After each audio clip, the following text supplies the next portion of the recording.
Yeah, so if one of those meetings that you have, that you crossed out and it's actually called by your boss, you can't just not show up, right?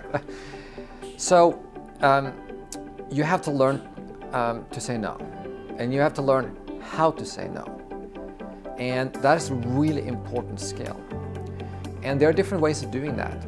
Obviously, walking into your office of your boss and saying, I don't want to be doing that project you emailed me about is the wrong way. But if you recognize, and this is what we found in the research, top performers, they do fewer things, but they do them exceptionally well. So they put all their effort into a very, very few things, and they take away everything else. They cut out all the unnecessary part. So saying no is a mechanism to do better work, because you can go all in on a few things, as opposed to spreading yourself thin because you said yes to too many things. So when you go into that office and you stare at your boss and you say, I don't want to be doing that project, right? That's what you're thinking. But what you should be saying is, you've asked me to do another project, but for me to do that, I need to reprioritize what I already have. And for me to do excellent work, I need to have priorities. So you asked me to do another thing. Does that mean that I should reprioritize what I'm already doing? What is the key thing you want me to deliver on?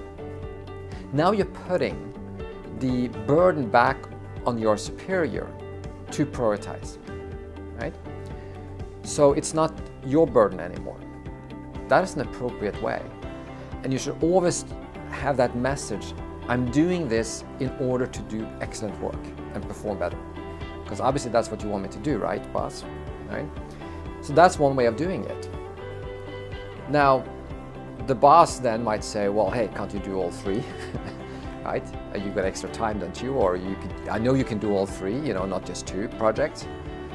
And you can say, yes, but then the effort is scattered across 3 projects, or whatever the number is.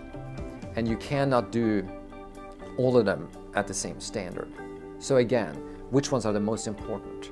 Which are the most urgent? And which ones should I be spending the most time on? And those are fair questions, because the job of a manager is to set those priorities.